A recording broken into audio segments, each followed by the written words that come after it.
Well, good afternoon. Our path to a strong recovery starts with creating opportunity for people. Because when people have access to opportunity, they can move up in the world. They can build a better life for themselves. They can realize their full potential. And those opportunities need to start early in life. It has to start with our young people. And if the system is broken, they can't achieve their goals. Last year, over half of the students suspended were students with special education needs. Half of our Black students aren't making the choice to pursue an academic stream in high school. Our Black, Indigenous, and racialized students face more social and economic barriers to success than their fellow students, and that's just not right.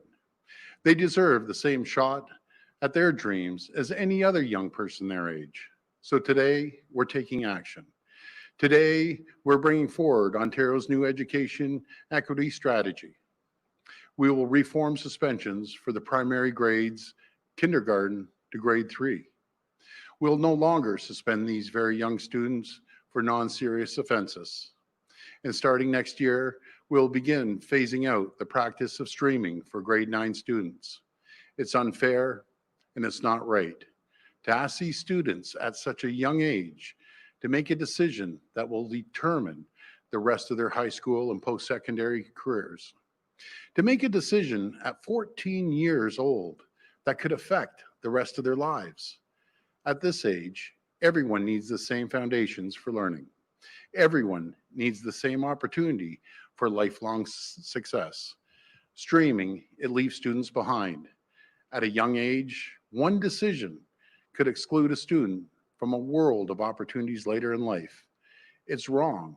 The system is broken, and we're fixing it.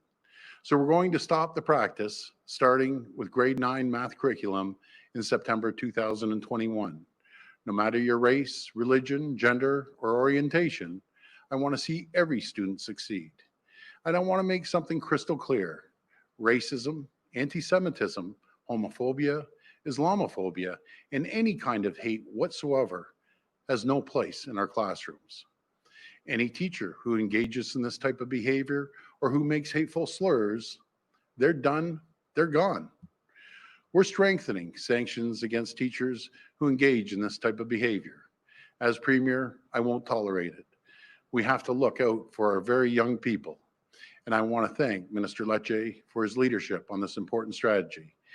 And I especially want to thank Jamil Jivani for his guidance, advice on these critical issues. He's a true champion. I'm looking forward to seeing what our students can do when these roadblocks are removed. I want our young people to know that they can do anything they set their mind to. The sky is the limit. Whether you're learning a skilled trade, studying to be an engineer, doctor, or researcher, or thinking about starting up your very own business, I know our young people are going to make us proud. They are the future of this province, and my friends, knowing that, the future looks very bright. Thank you, and God bless the people of Ontario. I'll pass it over to Minister Lecce.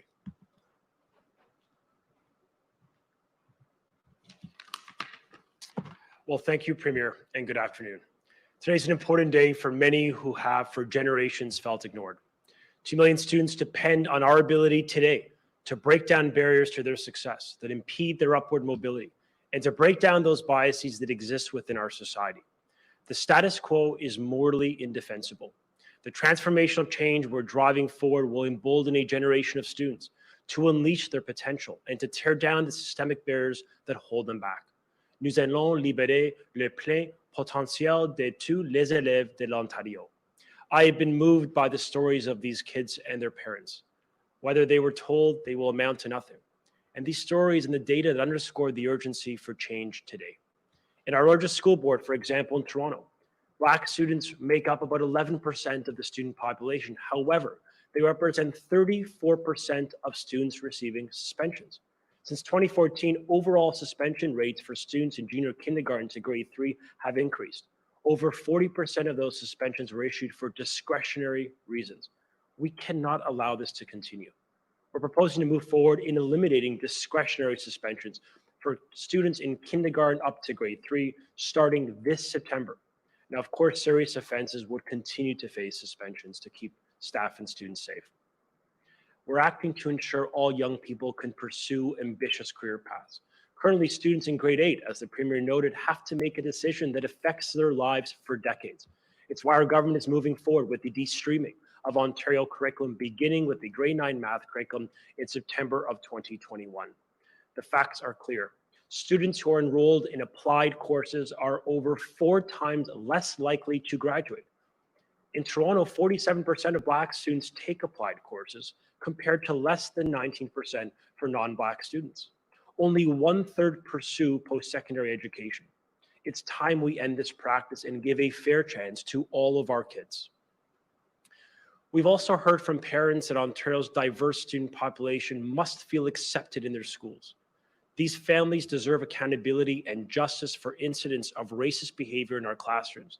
In battling racism and discrimination in our school system, we will hold staff accountable if you inflict trauma and hurt on these young kids' lives. These words live with them forever. And for that reason, we'll be working with the Ontario College of Teachers to strengthen sanctions for racist behavior and remarks within our classrooms.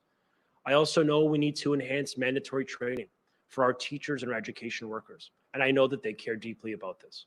So I've proposed additional mandatory training on anti-racism, and I'm calling and urging all of our partners, including our teacher unions, to get on board with this important step forward. And in partnership with the Ontario Trustees Association, we will create mandatory anti-racism training for every trustee in this province. Now, we also know that when schools reflect the communities around them, there are immediate and long-term positive impacts on our students. Better test scores, more consistent attendance, and reduced dropout rates. This is why the government will move forward with ensuring qualified and diverse candidates are given opportunities to work and to get promoted. Folks, we can literally change the lives of a generation. And our mission is to build a province where equality of opportunity is a reality, not an aspiration. This is the legacy that we will build together. I'd like to turn it over to Jamil Jivani. Thank you so much.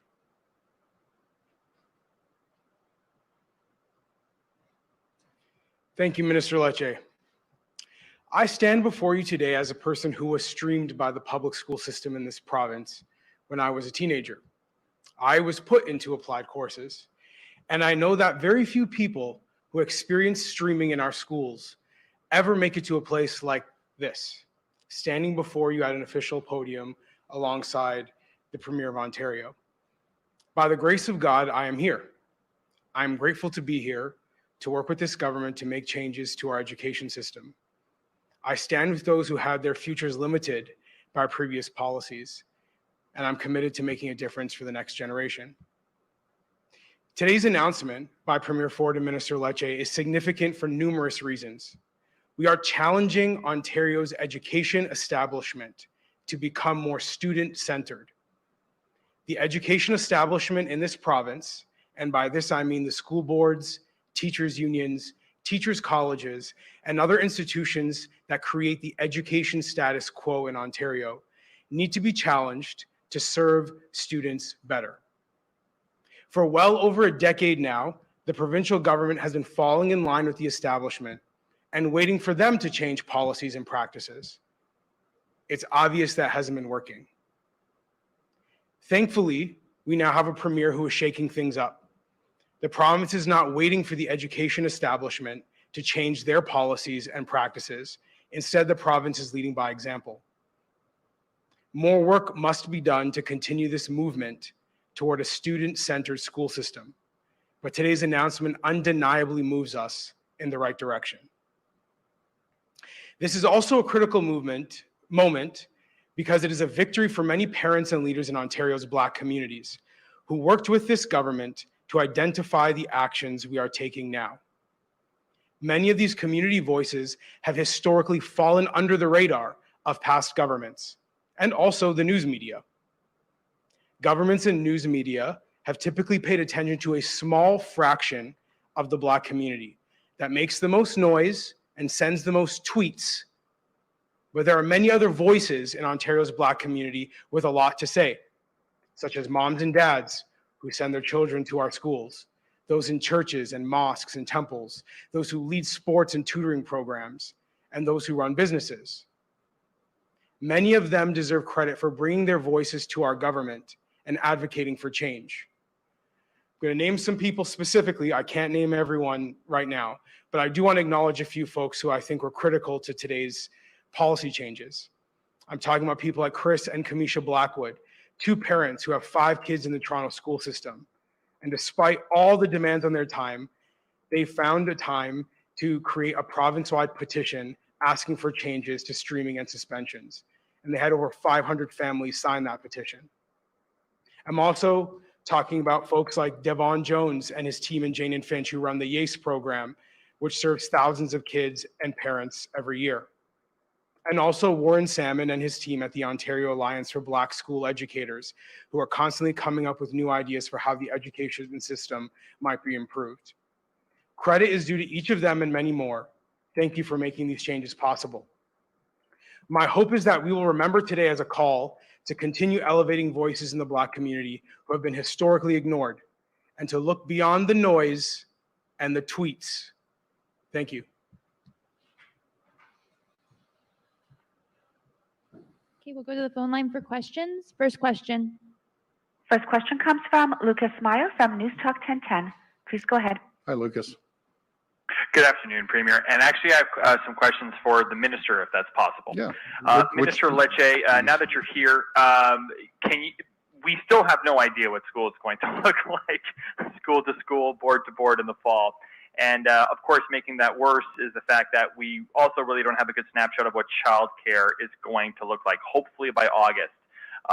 And, you know, thanks to the great reporting that Caroline had in the Globe today, it seems as though some messaging to the boards has gotten a little bit mixed up lately as well.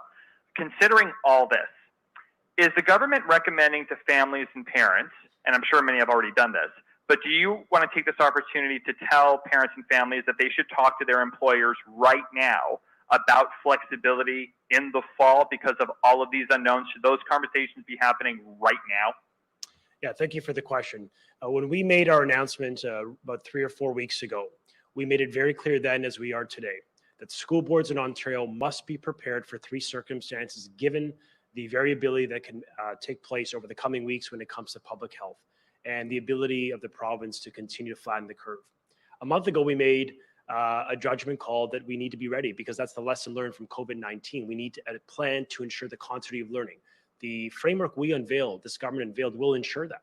And of course, the preference of the government continues to be everyday, day-to-day conventional in-class delivery, meaning students in class each and every day with heightened health and safety protocols. But the prerequisite has to be safety. And I would believe that that is a consensus position, that if we can get to a point, working with public health, the command table, and Dr. Williams and the Minister of Health, that it can be done, the aim of the government is to do it. So we're working very closely with the command table in this respect. Because of the good work of the people of Ontario over the past 3 weeks since we made that announcement, we've seen a significant reduction in the amount of cases of COVID in Ontario. And that's a credit to the people of Ontario for adhering to the advice of public health. So my point is, we're going to be prepared for 3 scenarios. The government's preference is everyday, day-to-day delivery, 5 days a week in class. And the obligation on us today, and we are doing this, is working closely with public health to get to a point that we can scale up that plan. But the reason why we have a plug-and-play scenario of 3 different plans is because we need to be ready. We do not know what will happen in August. And so out of abundance of caution, to ensure kids there's not a gap in learning, we're going to be ready for 3 circumstances with a preference for in-class day-to-day delivery. That's something that we believe can be done. It just will require a continued work with the Chief Medical Officer of Health. Follow up. Okay, so the question was, should families and parents, is it your recommendation that they should be speaking with their employers right now about flexibility in the fall? And another question, if you can, has the government set aside funding for mobile portable classrooms?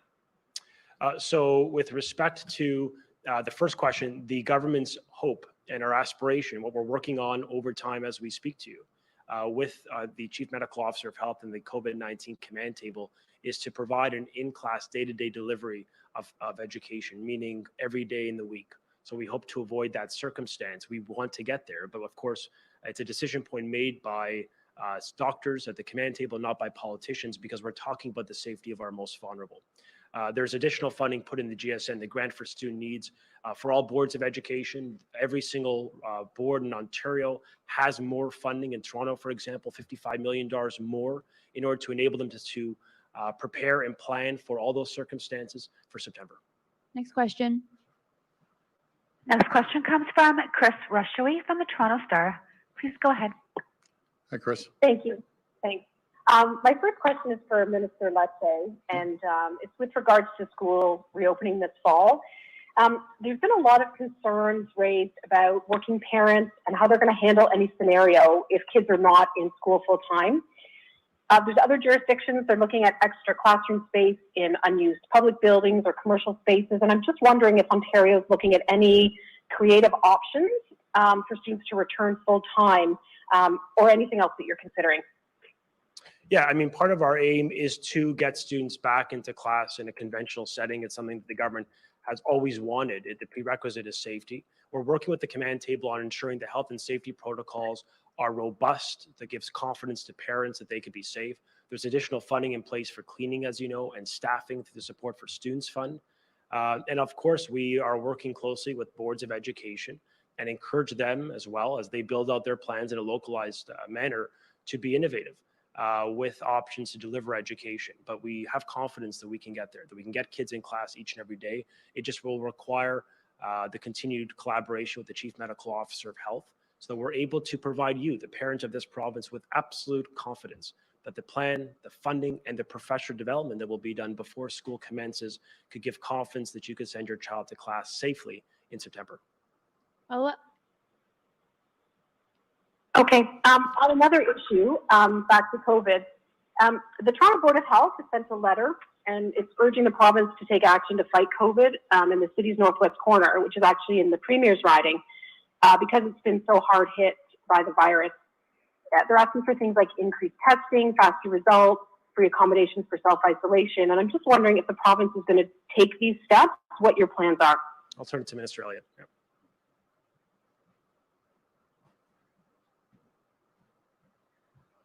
Well, one of the things that we did when we responded with our revision to our testing strategy was to be able to respond to areas that are in breakout. We have done that, of course, as you know, in the Windsor-Essex area with agricultural workers. We're prepared to do that wherever else we need to do. So we're certainly happy to look at the situation in Northwestern Toronto. If they need help, if they need access testing, of course, we will help out. We're also working with the federal government who's helping provide quarantine accommodations as well. So it's really important that we all work together, municipal, provincial, and federal, in order to make sure that we respond appropriately to COVID-19. But we're certainly happy to assist with mobile testing units in the assessment centers that we've already set up. Next question. Next question comes from Tina Yazdani from City News. Please go ahead. Hi, Tina. Hi, this question is for Minister Lecce. Yep.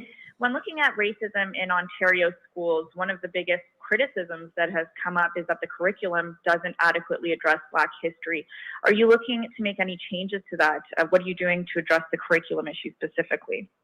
Yeah, thank you for the question. I know in grade 3, 6, and 9 within the curriculum, there are specific references to from a Black history perspective codified in the curriculum. I also know that in each and every grade, there is a anti-racism lens applied to the curriculum that's being provided. We have unveiled today a very important step forward to deal with racism within our schools, to deal with the racism that I believe manifests through sort of in our schools, within our communities, in our broader society. And so we have to do better in this respect. It's why we've brought forth a plan on suspensions, on streaming, on professional development, on diversifying our educators within our classrooms. And that, I think, is an important step. What it also allows us to do is build upon this action, because this is not a one-day event. We know that in order to change the hearts and minds of our population, to build a culture of inclusion and respect, it's going to take a lot of work. And that work is starting today in a very meaningful way. And so we're going to continue to work with, of course, the community advocate, with Jamil, Jivani, and others, to listen to that advice, to how we can better reflect the true diversity of our province within our curriculum, within our leadership of our schools, and within the broader province. Follow up. Thank you for that. And just to switch back to COVID-19 here, and maybe this is best for the health minister. Sure. We've heard from a nurse who still hasn't received pandemic pay, and now she's hearing the pay will only apply to the time she spends directly assessing COVID-19 patients. So the unit manager would have to determine what percentage of each shift the nurse spends interacting with COVID patients. We're wondering if this is a directive that's coming from the government, and was that the intention for the pay? No, that's not the case. It's applied to everyone who has been in contact, who's been been designated. There's 375,000 people in Ontario that will be receiving pandemic pay. They should be receiving it very shortly. In fact, by the end of this week, which is quickly approaching. But no, it's not going to be weighted based on the percentage of their shift that they spent working directly with COVID patients. We know that many people, many nurses, in fact, interact with COVID patients on every part of their shift. They are the true heroes in all of this, and they will be receiving pandemic pay for that entire period. That was stated by the government. Next question. Next question comes from Michael Crawley from CBC News. Please go ahead. Hi, Mike. Yes, hi. A question in relation to the Windsor area from my colleagues at CBC Windsor, or Windsor Essex, actually. According to Ontario Health, of the about 175 farms that employ foreign workers, it appears that only about a couple of dozen have actually gone and gotten their workers tested. What do you think of that? And is there anything that the province can do to get more testing done on these farms? Well, we have a complete team down there from Ontario Health, Public Health, Emergency Services from the province down there, and constant communication with OMAFRA. The farmers are cooperating, the workers are cooperating. So it's all hands on deck down there. I'm going to be down there next week. I'll be talking to the farmers. I'll be speaking to the both mayors down in Kingsville and Leamington. And I'll be able to see firsthand and look at the results. But we have a complete team down there, and we're working through it. You saw the cases spiked a little bit yesterday. Half of those cases came from the area of Essex. So we're onto this, Mike. Follow up. And I have a stage 3 question for you, not about when, but what. Can you give us any clearer picture of what stage 3 will actually look like? In other words, what restrictions are we going to see being lifted and which ones would stay in place? And can you get it all specific about whether, for instance, bars would be allowed to open to have patrons inside? What about for restaurants? What about gyms, cinemas, those kinds of things? Well, hopefully in the very near future, if it gets through the health table, then we'll roll that out. Right now, I don't have a list in front of me to give you exactly what's opening, but again, I want to make sure that the health table approves it. I don't want to give you a list and then all of a sudden the health table doesn't approve it. So it's going to come very shortly, hopefully sooner than later. Next question. Next question comes from Michelle McQuigg from the Canadian Press. Please go ahead. Hi, Michelle. Hi, Premier. This is a question for Minister Lecce. First, on the streaming announcement today, you indicated that the math curriculum would be the first to be de-streamed, and I believe you said it would be next September rather than this September. Yeah. What other plans do you have for de-streaming? Are there other subjects that you plan to include? Is it going to be pushed back and the streaming process begins at a later grade? I'm just wondering if you can shed some light on specific plans. Yeah, thank you. The government has unveiled a new math curriculum for grade 1 to 8 that will take effect in September of this year. Something we felt very important about getting out, modernizing it, and ensuring that it is aligned with the labor market needs of our province with financial literacy and coding. We've also committed to unveiling a new curriculum for grade 9 math in September of 2021. That will be the first curriculum in Ontario that will be de-streamed for grade 9. Now remember, Ontario is the only province in the country that streams in grade 9 that early. A decision point that is made, as the Premier noted, in grade 8 for a 13-year-old having to make a decision for their life. And so the OECD has recommended moving streaming to a later grade, grade 10 and or 11. We'll be moving that back. And I think, to be quite honest with you, this is going to open a conversation about streaming and the efficacy of streaming. You know, in Toronto, the Toronto Public School Board, I will give them credit, they commenced a process of de-streaming their curriculum some years ago. What they have seen is they've maintained the integrity of learning for those students that were in the academic stream, if you will, as likewise while lifting up the performance of those students who are in the applied stream. And EQAO was the data point that gave us that. And so the fact is, they're both can be achieved. So I think today we're communicating a clear intent to bring forth a de-streamed curriculum to lift that expectation, part of a $200 million 4-year math strategy. In the negotiations, we had the Support for Students Fund, $200 million that is dedicated to the priorities of students, one of which is math. a core area of knowledge that we know they need for their personal lives and for the broader economy. And so those investments are in place. We're also putting a mandatory test for new educators in Ontario, for teachers, that they must meet that grade 9 math standard. And likewise, we're providing $20 million to incentivize them to take professional development and training, additional credits, qualification courses to improve their skills, because I know many of them do, in fact, want to be part of that solution. We are doing everything we can, from the training to the curriculum to the practice of how we teach, to including things like social emotional learning within it, to really try to change the trajectory of math. Because after a decade of trying under a different system and under the defense of the status quo, as Jamil spoke about, it's so obvious when nearly half of students, or rather over half of students, are not meeting the provincial math standard, can't meet a basic math standard. We need to do business differently in this province.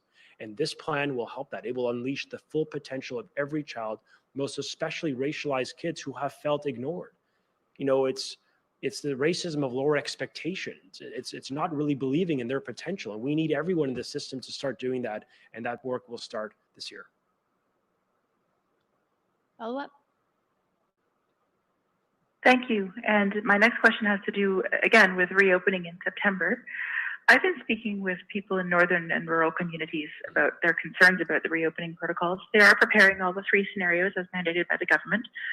They're expressing a preference for everyday schooling, which is what you indicated earlier today, but not necessarily what came through earlier. A couple of weeks ago, the preference seemed to be that you were proposing a hybrid model be the sort of go-to option. Yeah. I'm wondering if you can clarify that for one, but also indicate whether or not you're willing to consider a regional approach to reopening, given the different geographical constraints that different regions are operating under, as well as the different caseloads in play. Yeah, I appreciate that question. What we announced and what our government's position on reopening is that, given the fact that no government will know with precision what the data and the health and the risk associated with COVID will be in September, we've asked school boards, every board in the province, to present us with 3 plans. A plan for day-to-day in-class learning, 5 days a week, conventional delivery with heightened health and safety protocols. The second option is an online option. God forbid we have to use it. And the third option is blended, with an assumption that public health may come to us in the future. They could say that there cannot be more than 15 children in a classroom, capped at 15 and cohorted. We are going to be ready for each and every scenario, based on the incredible progress of the people of this province, based on your adherence to public health, and really what has been inspiring Herculean unity of the people of this province. We're now at a point much different than we were 3 or 4 weeks ago. And that data is fluid, but it's moving in the right direction. It gives us promise about our reopening plan to get to where those boards, and to be fair, where a lot of parents and where every member of our caucus wants to go, which is day-to-day learning. These kids need it, especially after being out of class for so long because of COVID-19. So we agree with you. We are with you. The obligation now is to build a health protocol that gives confidence to everyone, our staff, our administration, and of course our kids and their parents, that we can do it safely. And that's why we're working so closely with the command table, with Dr. Williams, with the Deputy Premier and others, to build a protocol that works, that keeps kids safe. Okay, this will be the last question. Last question comes from Travis Danrush from Global News. Please go ahead. Hi, Travis. Hi there, Premier. I've got 2 questions for Minister Lecce. Boy, thank you guys. You're giving me a break today. This is great. I'm going to have Lecce here every day. Okay, go ahead. Minister, will the government commit to hiring more educators so that students in this province can go back to school full-time in the fall? Well, the government has unveiled a plan to increase spending in every single school board in the province of Ontario. The Grant for Student Needs, which is the main vehicle for funding for school boards, is up over $730 million net this year for September. As I noted, the per pupil funding per child, is up around roughly $250 more this year than last year. The enhancements for special education and math supports are up. The Learning Opportunities Grant, over $500 million is being dedicated for supports. And remember, in the negotiation, as I noted, we got the Support for Students Fund concluded, which is a fund tailored for hiring of staff. But unlike the pre-existing fund, the Local Priorities Fund, this matches the priorities of parents who've overwhelmingly said they want to see more staffing, more presence of math educators, of special education mental health supports, And we agree. And that's why that program, that fund is actually tailored and narrowcasted for hiring specifically of those types of educators. And so, in some boards in the province, as you will know in Toronto and others, they've indicated that there's net hiring happening this September than last September. So the funding, we believe, is in place to enable a successful restart. From a research perspective, the greatest impact on a student is the quality of the educator. So while we agree, of course, with the merits of hiring staff, we have done that. There's $200 million set aside in that fund for that purpose, an increase overall to give boards that ability to hire more personnel should they need it, and many of them will, particularly in custodial staffing, where there's $100 million set aside to do just that, to hire upwards of 2,000 custodians should the province and the boards within it require that. But in addition to people, it also comes down to the quality of educator, and that's why we are investing in creating an element of standards. We're investing in more training, professional mandatory training, and we're providing $20 million within our $200 million four-year math strategy to incent them to take free, improved math courses so they can be better specialists in the areas of math, which is something that is important. And of course, there's additional funding going in, $10 million more for mental health to hire more psychologists, more psychotherapists, more social workers. And in the context of this announcement that we're making today, of that $10 million ancillary investment, new money, after this premier doubled the mental health portfolio under the peak of Liberal spending as a proof positive that we care deeply about the wellness of these kids. $1 million of that $10 million is being dedicated to support racialized kids to really give them those supports. So there's more resources in place, there's more staffing in place, and we really do believe that will help schools reopen positively in a few short days. Follow-up? Okay, I didn't really hear a clear answer to the question, but I want to move on to another question that I have, and it is central, and it's a question that Lucas asked right off the top and that you've been asked repeatedly. As the Minister of Education, you said that you would give parents a single plan by the end of June, not 3 different plans. Is it not your job to provide clarity to taxpayers, some who are worried that they're going to lose their jobs or have to quit their jobs because of childcare responsibilities when it comes to school in the fall? It's my obligation, Travis, to have a plan for every circumstance that can manifest. It's why we are preparing for each and every scenario that can take place. If there is a lesson learned from COVID-19, it's to be ready for the unknown. It's why we're going to scale up and improve our online learning program. It's why we're providing professional development for every educator to do that, to educate using that method better, to create synchronous live learning expectations for every student should, God forbid, we need it. It's why under the blended model, we've worked with public health to use a cohorting model that allows these children to be kids, but still to go to school. And it's why we have worked very hard to create a health and safety protocol for a return to school conventional day-to-day model. I understand fully that parents in this province want to know with clarity what September will look like. And our government's plan is to have a readiness, an operational readiness in our school boards to respond to the local circumstance as it arises. And based on the incredible work of the people of this province, we are moving in the right direction.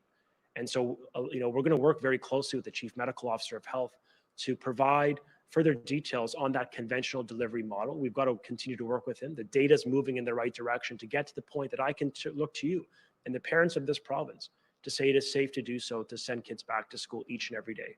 And that likewise applies to childcare as we look at efforts to improve and enhance the amount of capacity of children that could be within these centers. We know this is important to you. We're working around the clock to get this right. When it comes to our kids, we're going to do whatever it takes, as the Premier has said, to invest, to support, and to create a health protocol that gives confidence to the people of this province. Thank you. Thank you. Thank you, everyone.